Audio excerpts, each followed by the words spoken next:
Welcome students. Today we discuss exercise 1.1 of class 12th NCERT Mathematics. Our chapter is relations and functions. हम exercise में जाने से पहले कुछ उसके बेसिक्स कर लेते हैं। डियर स्टूडेंट्स, हमने 11th क्लास में कार्टेशियन प्रोडक्ट पढ़ा है। हमारे पास टू सेट्स होते थे, जैसे सेट ए के अंदर एलिमेंट्स हैं a, b, सेट बी हमने लिया, उसमें एलिमेंट्स हमने ले लिए 1, 2। अब कार्टेशियन प्रोडक्ट कैसे करते थे? a क्रॉस b लिखा तो पहले सेट a के एलिमेंट्स को हम लिखते थे, उनके साथ सेट b के एलिमेंट्स को लिखते जाते थे, जैसे मैं लिख रहा हूं। तो डियर स्टूडेंट्स, ये हमारी कार्टेशियन प्रोडक्ट हो गई। मेरा कार्टेशियन प्रोडक्ट कराने का जो हेतु था वो रिलेशन के अंदर हम एक बार एक शब्द का प्रयोग करेंगे, ऑर्डर्ड पेयर। तो डियर स्टूडेंट्स, कार्टेशियन प्रोडक्ट से हमें जो ये मिले एलिमेंट्स, इनको हम ऑर्डर्ड पेयर कहेंगे। इसको हम रिलेशन कह सकते हैं। तो रिलेशन के अंदर क्या होता है? टू एलिमेंट्स होते हैं x, y, such that x belong करेगा सेट A के अंदर, y बिलोंग करेगा सेट B के अंदर। तो इस प्रकार से हम रिलेशन को शो करेंगे। अब रिलेशन की डेफिनेशन को जान लेते हैं। दैनिक जीवन में हम काफी सारे एग्जांपल्स सुनते हैं, जैसे कि मैं रिलेशन की फॉर्म में ही लिख देता हूं। जैसे हम सुनते हैं, Harshit is brother of Lakshita, Vinay is brother of Sakshi, Amit is brother of Pooja. इसको हम क्या कहेंगे? रिलेशन कहेंगे। एग्जांपल्स और भी काफी सारे हो सकते हैं, जैसे Ram is father of Shyam, Mohan is father is Sohan, so हम इनको रिलेशंस को चेंज कर सकते हैं। मैं फर्स्ट एलिमेंट को सेकंड और सेकंड को फर्स्ट एलिमेंट बना देता हूं, तो हो जाएगा L, H, S, V, P, A। तो रिलेशन चेंज हो गया। क्या हुआ? अब Lakshita is sister of Harshit, Sakshi is sister of Vinay, Pooja is sister of Amit. तो जो ये रिलेशन हमने चेंज कर दिया ऑर्डर्ड पेयर को, इसको हम क्या कहेंगे? इनवर्स रिलेशन कहेंगे। इसी प्रकार मैथमेटिक्स के अंदर भी रिलेशंस आते हैं। क्या होता है? हम जैसे पढ़ते हैं 2 is square root of 4, 3 is square root of 9, 4 is square root of 16। ये हमने पढ़ा है। यदि हम ऑर्डर्ड पेयर को चेंज कर दें तो वो क्या हो जाएगा? Are inverse. और रिलेशन क्या हो जाएगा? 4 is square of 2, 9 is square of 3, 16 is square of 4। इसी प्रकार से हम जैसे ट्रायंगल्स के अंदर जाते हैं, उनमें भी रिलेशंस हमने पढ़े हैं। Triangle ABC is congruent to triangle PQR। Lines के बारे में मैंने पढ़ा है, L1 is perpendicular to L2, L1 is parallel to L2। Numbers के बारे में मैंने पढ़ा है, A is greater than B, A is less than B। ये हम सब पढ़ते हैं। तो ये क्या है? ये रिलेशंस के ही एग्जाम्पल हैं। अब हमारे पास कोई रिलेशन था, उसका इनवर्स कर दिया, तो इसका मतलब क्या चेंज कर दिया? हमने डोमेन और रेंज को आपस में चेंज कर दिया। जैसे हम यहां देखते हैं, तो यहां क्या हुआ? डोमेन जो आर की थी वो क्या बन गई? वो रेंज बन गई आर इनवर्स के अंदर। और जो रेंज थी रिलेशन में वो क्या हो गई? वो डोमेन बन गई किसकी? आर इनवर्स के अंदर। यदि हम गए तो इस प्रकार इनवर्स फंक्शन निकालना है, इनवर्स रिलेशन करना है, तो डोमेन और रेंज को हम चेंज कर देते हैं।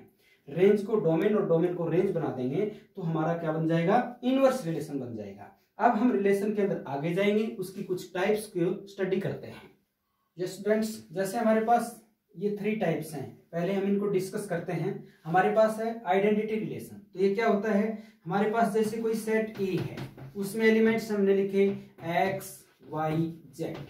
तो कोई रिलेशन R हम बनाएंगे, उस रिलेशन के अंदर क्या मिलना चाहिए? उसमें हमें मिलना चाहिए X, Y, Y, Z। केवल ये एलिमेंट्स ही मिले तो हम उसको आइडेंटिटी रिलेशन कहेंगे। तो आइडेंटिटी रिलेशन की डेफिनेशन क्या होगी? If every element of set A is related to itself, if each element of set A is related to itself is known as identity relation। जैसे मैंने ये लिख दिया। आइडेंटिटी रिलेशन को हम रिफ्लेक्सिव रिलेशन भी कहते हैं। ये हम जब आगे चलेंगे तो उसमें स्टडी करेंगे। तो हमारे पास कोई सेट गिवन है और रिलेशन के अंदर केवल XX, YY, ZZ ये मिलता है, तो उसको हम आइडेंटिटी रिलेशन कहते हैं। अब यूनिवर्सल रिलेशन, यूनिवर्सल रिलेशन क्या है? इसी प्रकार से जैसे मैं सेट A ले लेता हूं, उस पे हमारे एलिमेंट्स A, B ये हैं। तो यूनिवर्सल रिलेशन क्या होगा? इसकी कार्टेशियन प्रोडक्ट करेंगे इसी सेट से, A क्रॉस A। तो कार्टेशियन प्रोडक्ट क्या आएगा बच्चों? पहले ए को लेते हैं तो क्या आएगा ए कोमा बी। अब बी को लेंगे तो आ जाएगा B comma A B comma B.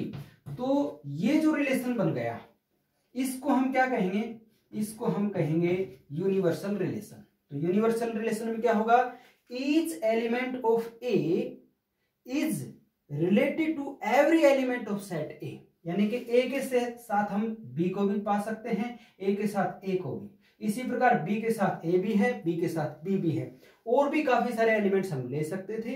तो इस प्रकार से छोटे से एग्जाम्पल से मैंने आपको यूनिवर्सल रिलेशन के बारे में बताया है।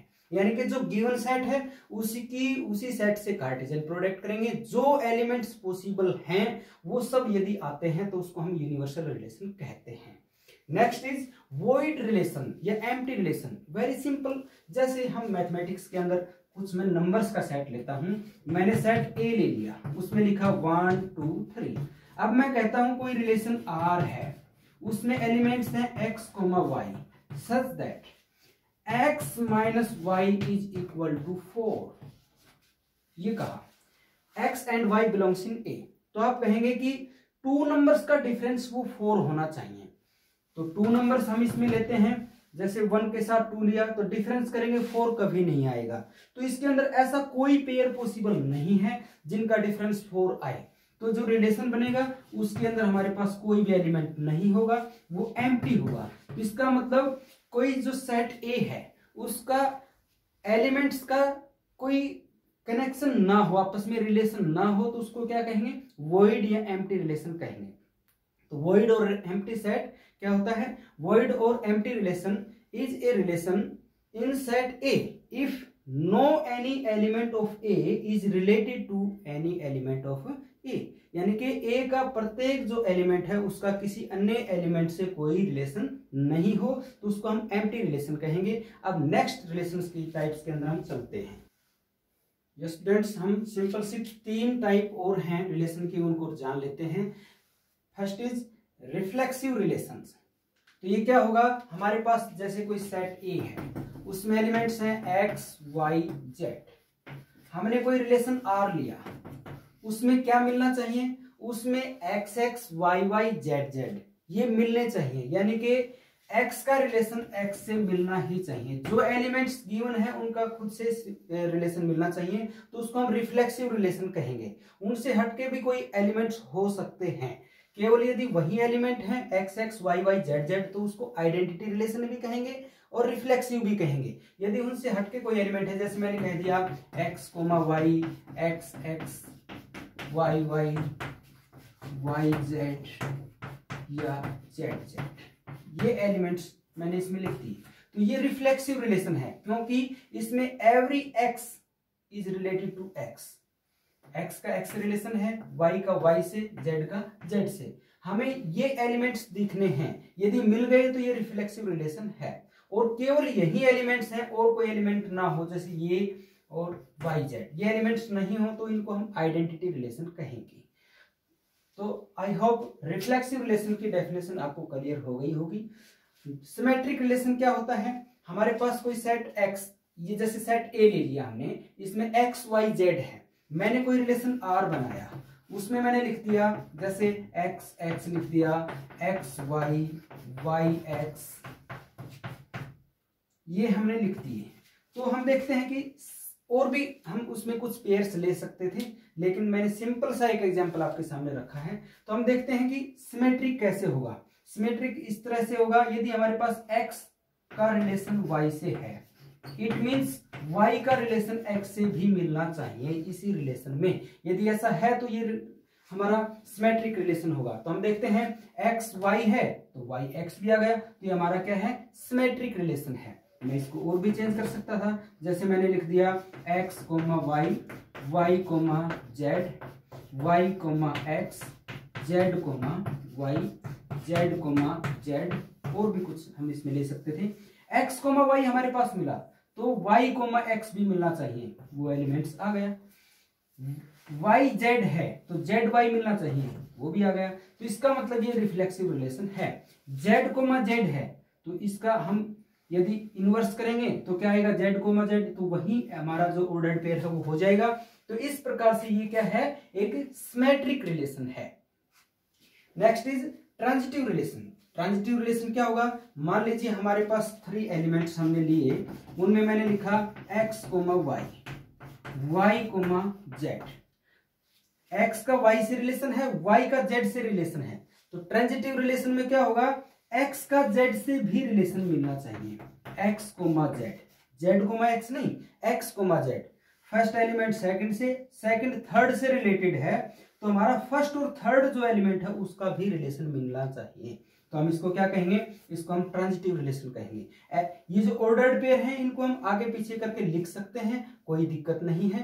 तो हमने इस प्रकार से ये रिलेशंस की टाइप पढ़ी है। यदि कोई रिलेशन रिफ्लेक्सिव भी है, सिमेट्रिक भी और ट्रांजिटिव भी, तो उस रिलेशन को हम इक्विवेलेंस रिलेशन भी कहते हैं। अब हम एक्सरसाइज के अंदर चलेंगे, उसको हम क्वेश्चंस को करेंगे, तो ये रिलेशंस की जो टाइप्स हैं वो हमारी और क्लियर हो जाएंगी। यस स्टूडेंट्स, हमारे पास क्वेश्चन फर्स्ट है, determine whether each of the following relations are reflexive, symmetric and transitive. हमारे पास इस क्वेश्चन में काफी सारे पार्ट्स हैं। हम फर्स्ट पार्ट को लेते हैं। Relation R in set A, हमारे पास गिवन सेट ए ये है 1 to 14 एलिमेंट्स हमारे पास हैं। Relation R is x, y such that, relation R को हम लिखते हैं, उसमें एलिमेंट्स हैं x, y such that 3x - y = 0। ये गिवन है, तो हमें चेक करना है कि ये रिफ्लेक्सिव, सिमेट्रिक और ट्रांजिटिव रिलेशन है। तो रिफ्लेक्सिव कब होगा, जब हम जैसे 1 लेंगे तो 1 का 1 से रिलेशन होना चाहिए। तो हम इसमें पुट करके देखते हैं, तो 3 × 1 - 1 = 0 होता है क्या। x के प्लेस पर भी 1 ले लिया, 1 1 लेंगे, y के प्लेस पर भी 1 लिया, तो 3 1 जा 3 - 1, तो 3 में से 1 गया तो कितना आएगा 2। तो आप कहेंगे ये इसके इक्वल नहीं है। तो इसका मतलब this implies that 1, 1 doesn't belong in R। ये रिलेशन के अंदर बिलोंग नहीं करेगा। तो हम लिख देंगे देयरफॉर, हम इसकी एक जनरल स्टेटमेंट बना देंगे, x, x doesn't belong in R for every x belongs in set A। Set ए के अंदर x की कोई भी वैल्यू लेते हैं तो x, इसके अंदर बिलोंग नहीं करता है। तो इसका मतलब हम लिख देंगे R is not reflexive relation, R is not reflexive relation. Okay, second हमें चेक करना है क्या ये सिमेट्रिक है। तो सिमेट्रिक के लिए क्या करेंगे, हम लेते हैं 3x - y = 0। तो x के प्लेस पर मान लीजिए मैंने 1 पुट किया, तो y के प्लेस पर क्या लेंगे, 3 1 जा 3 लिया, 3 आया तो y के प्लेस पर 3 लेंगे, तभी ये 0 हो सकता है। तो हम क्या लिखेंगे, 3 × 1 - 3 = 0। दिस इंप्लाइज दैट x के प्लेस पर 1 लिया, y के प्लेस पर 3, ये जो ऑर्डर्ड पेयर है ये रिलेशन में बिलोंग करेगा। अब क्या इसका इनवर्स करते हैं, यानी कि 3 × 3 - 1, क्या ये 0 के इक्वल आएगा, तो आप कहेंगे नहीं। तो इसका मतलब 1, 3, 1 R के अंदर बिलोंग नहीं कर रहा, यानी कि 1 3 आया तो 3 1 भी R के अंदर आना था, वो नहीं बिलोंग कर रहा। तो इसका मतलब हम लिख देंगे H 1, 3 belongs in R but 3, 1 not belongs in R, therefore R is not symmetric relation, R symmetric relation नहीं है। इसी प्रकार ट्रांजिटिव के लिए क्या करेंगे, हम रिलेशन के अंदर चलेंगे। हम मान लीजिए यहाँ 1 लेते हैं तो यहाँ 3 होगा, तो ये क्या हो जाएगा, हम 3 × 1 - 3 = 0। दिस इंप्लाइज दैट 1, 3 बिलोंग कर रहा है R में। अब कोई सेकंड एलिमेंट लेंगे तो रिफ्लेक्सिव ट्रांजिटिव रिलेशन की हमें डेफिनेशन ध्यान है, x, y z, यानी कि अब x के प्लेस पर 3 लेंगे तो 3 3 जा 9 हो गया, 9 में से 9 जाएगा तब 0 आएगा। तो हम जो एलिमेंट लेंगे वो क्या लेंगे, x के प्लेस पर 3 और y के प्लेस पर 9 = 0 हो जाएगा। इसका मतलब 3, 9 ये भी R के अंदर बिलोंग कर रहा है। तो अब क्या 1, 9 यानी कि x के प्लेस पर 1 और y के प्लेस पर 9 लेंगे, क्या वो भी R के अंदर बिलोंग कर रहा है। हम चेक करते हैं, 3 × 1 - 9 y के प्लेस पर 9, तो ये 0 की इक्वल नहीं होगा। तो इसका मतलब 1, 9 नॉट बिलोंग्स इन आर, वो रिलेशन के अंदर नहीं है। डेफिनेशन में हम क्लियर कर चुके हैं, एक्स वाई वाई जेड ये रिलेशन में बिलोंग कर रहे हैं, तो एक्स और जेड भी रिलेशन के अंदर आना चाहिए था। फर्स्ट एंड थर्ड एलिमेंट वो इसमें रिलेशन में नहीं आया, तो हम लिख देंगे R is not transitive relation. I hope this first part is clear. आगे के पार्ट मैं आपको सोल्व करके और समझा देता हूं। यस स्टूडेंट्स, हमारा नेक्स्ट पार्ट है relation R in the set n of natural numbers defined as r is equal to x comma y such that y is equal to x plus 5 and x is less than 4, यानी कि जो x की values हैं वो 4 से less हैं, तो हम रिलेशन इजीली बना सकते हैं। क्या 4 से लेस वैल्यूज लेनी है तो क्या होंगे, नेचुरल नंबर में है तो 1 से स्टार्ट करेंगे, 1 2 3 ये हो सकती हैं। तो मैं यदि x के प्लेस पर 1 लेता हूं तो हमारी पास y की वैल्यू कितनी हो जाएगी, 6, 1 + 5 6 हो जाएगी। x की वैल्यू 2 लेंगे तो y 7 हो जाएगा, x की वैल्यू 3 लेंगे तो y 8 हो जाएगा। ये हमारा रिलेशन क्लियरली बन गया। अब हमें बताना है क्या ये रिफ्लेक्सिव है, तो रिफ्लेक्सिव कब होगा, जब हमारे पास 1 1 2 2 3 3 ये एलिमेंट्स हों। तो हम देखते हैं कि वो कोई एलिमेंट इसमें नहीं है, तो हम डेफिनेशन लिख सकते हैं as x, x doesn't belong in R, ये R के अंदर नहीं आया हुआ। For every x belongs in natural number n, for every x belongs in n, ये हमारे पास बिलोंग नहीं करता, तो इसका मतलब ये रिफ्लेक्सिव रिलेशन नहीं है। अब सिमेट्रिक है क्या, तो हम देखते हैं 1,6 है लेकिन 6,1 इसमें नहीं है, तो हम डेफिनेशन में जानते थे x, y आया तो y, x भी आना चाहिए था, वो इसमें बिलोंग नहीं करता है, तो by definition we can say that this relation is not symmetric relation. Clearly ये ट्रांजिटिव रिलेशन भी नहीं है। Next is third part, relation R in set A is equal to 1 2 3 up to 6 and relation क्या given है, उसमें हमारे पास elements हैं x, y, ये ऑर्डर्ड पेयर है, y is divisible by x, ये हमारा रिलेशन दिया हुआ है। तो क्या ये रिफ्लेक्सिव है, तो हम देखते हैं कि रिफ्लेक्सिव कब होगा, जब 1 is divisible by 1, 2 is divisible bye 2, तो ये होता है क्योंकि every number is divisible by itself. हम लिख सकते हैं since every number is divisible by itself therefore x, x belongs in R, वो रिलेशन में आएगा for every x belongs in set A, तो ये क्या हो जाएगा, ये हमारा रिफ्लेक्सिव रिलेशन हो जाएगा। नेक्स्ट सिमेट्रिक के लिए, सिमेट्रिक में हम देखते हैं कि 1 2 इज डिविजिबल बाय 1, 2 1 से डिविजिबल है, ये हमारा रिलेशन के अंदर आ गया। अब क्या 1 2 से डिविजिबल है, तो हम कहेंगे 1 इज नॉट डिविजिबल बाय 2, तो ये रिलेशन के अंदर नहीं आएगा, तो इसका मतलब ये सिमेट्रिक नहीं होगा। हम लिख देंगे therefore R is not symmetric relation. अब ट्रांजिटिव के लिए हम देखते हैं, तो ये ट्रांजिटिव तो होगा कैसे, जैसे मैंने लिख दिया कि 4 इज डिविजिबल बाय 2, 4 2 से डिविजिबल है।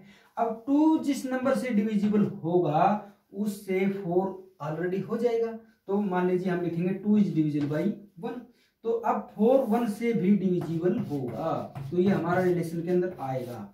हम इसमें कुछ और भी एग्जांपल ले सकते हैं, जैसे मैंने लिखा 6 is divisible by 3, 3 is divisible by 1, then 6 also divisible by 1, ये क्या होगा, ट्रांजिटिव रिलेशन होगा। Okay, next is relation R in set Z of all integers, हमारे पास नेगेटिव, पॉजिटिव और 0 सब नंबर आ गए, और रिलेशन क्या है x, y such that x minus y is an integer. हमारे पास जो रिलेशन लेंगे उसमें x, y ये एक ऑर्डर्ड पेयर होगा। किस प्रकार से होगा, x को y में से माइनस करेंगे तो वो क्या होगा, एक इंटीजर होगा। ओके, तो अब देखते हैं क्या रिफ्लेक्सिव है, तो रिफ्लेक्सिव है क्योंकि x में से x को माइनस करेंगे क्या आएगा, 0, यानी कि कोई भी नंबर लेते हैं उसमें से उसी नंबर को माइनस करते हैं तो 0 आता है, और 0 क्या है, इंटीजर है। तो हम लिख देंगे since x, x belongs in R for every x belongs in set Z, therefore R is a reflexive relation. Okay, next x minus y, तो y minus x करके देखेंगे, हमारे पास क्या आना चाहिए, इंटीजर आना चाहिए, तो दोनों कंडीशन में इंटीजर आता है। जैसे मैंने कर दिया 4 माइनस 2 कितना आ गया 2, तो 2 एक इंटीजर है। मैंने लिखा 2 माइनस 4 कितना आ गया -2। ये आंसर डिफरेंट जरूर है, लेकिन हमारे पास कहा गया था इज एन इंटीजर, तो इंटीजर है दोनों, तो इसका मतलब ये भी इंटीजर है, ये भी इंटीजर है, तो इसका मतलब x, y बिलोंग कर रहा है z में रिलेशन में, तो y, x भी हमारे पास रिलेशन में आ गया, तो इसका मतलब ये सिमेट्रिक रिलेशन है। इसी प्रकार ट्रांजिटिव रिलेशन भी होगा। मान लीजिए हमने 1 में से 3 को सब्ट्रैक्ट किया, हमारे पास आ गया -2। हमने 3 में से 6 को सब्ट्रैक्ट किया, 2 क्या है इंटीजर है, ये कितना जाएगा -3, ये भी क्या होगा इंटीजर। अब मैं 1 - 6 करूंगा तो कितना आएगा -5, तो वो भी क्या होगा हमारा इंटीजर ही होगा। तो इस प्रकार हम देखते हैं कि x y हमारा रिलेशन में आ रहा है, y z रिलेशन में है, तो x z भी रिलेशन के अंदर आया हुआ है, तो इसका मतलब ये क्या है, ये ट्रांजिटिव रिलेशन भी है। तो हमारा फोर्थ पार्ट रिफ्लेक्सिव भी है, सिमेट्रिक भी है और ट्रांजिटिव भी है। नेक्स्ट लास्ट पार्ट के लिए हम चलते हैं।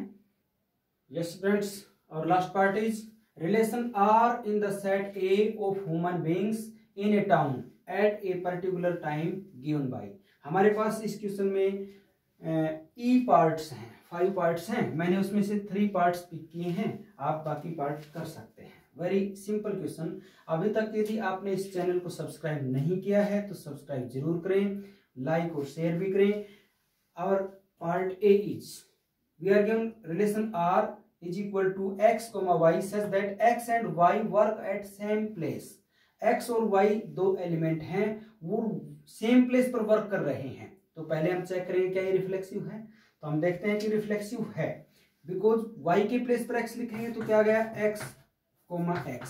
This implies that x and x work at same place, तो ये क्या हो गया सेम पर्सन हो गया, तो सेम प्लेस पर तो वर्क करेगा ही, तो इसका मतलब x, x बिलोंग करेगा R में for every x belongs in set A, हम कह सकते हैं सेट A। ओके, ये हमारा रिफ्लेक्सिव रिलेशन हो गया। अब सिमेट्रिक भी होगा, क्यों, x, y लिखा, तो इसका मतलब x and y work at same place, तो y and x also work at same place, तो इसका मतलब ये हमारा सिमेट्रिक रिलेशन भी हो जाएगा। नेक्स्ट ट्रांजिटिव, तो ट्रांजिटिव भी है। मान लीजिए 2 पर्सन है x y, वो बिलोंग कर रहे हैं रिलेशन के अंदर, फिर y z ये भी रिलेशन में बिलोंग कर रहे हैं, तो x z भी रिलेशन के अंदर बिलोंग करेंगे, क्योंकि ये भी सेम प्लेस पर वर्क कर रहे हैं, ये भी सेम प्लेस पर वर्क कर रहे हैं, तो थर्ड जो पेयर बनेगा उसमें फर्स्ट और थर्ड एलिमेंट आया, तो वो भी सेम प्लेस पर ही वर्क कर रहे हैं, इसका मतलब ये ट्रांजिटिव रिलेशन है। हम डेफिनेशन के अकॉर्डिंग इसका आंसर लिख देंगे।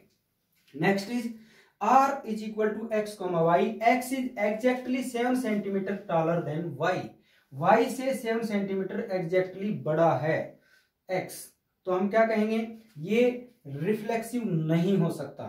क्यों, क्योंकि x से ही 7 सेंटीमीटर taller कभी नहीं हो सकता, तो हम लिख देंगे since know every person can never be exactly 7 centimetre taller to himself, therefore R is not reflexive relation. अभी सिमेट्रिक भी नहीं होगा, क्यों, क्योंकि x y से 7 सेंटीमीटर टालर है, तो y x से 7 सेंटीमीटर टालर नहीं हो सकता, वो उससे स्मॉलर हो सकता है, तो हम लिख देंगे x, y belongs in R but y, x doesn't belongs in R, therefore R is not symmetric relation. अभी ट्रांजिटिव भी नहीं होगा, क्यों, x is exactly 7 centimetre taller than y, तो एक्स वाई बिलोंग कर गया R में।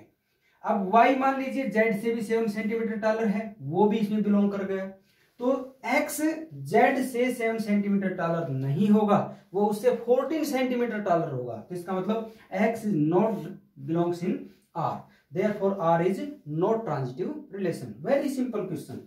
नेक्स्ट इज ई पार्ट, इसमें हमारे पास है ordered pair x y, x is father of y, तो देखिए ये रिफ्लेक्सिव होगा क्या, कोई भी पर्सन खुद का फादर नहीं हो सकता, since x, x doesn't belong in R because no any person is father of himself, therefore R is not reflexive relation.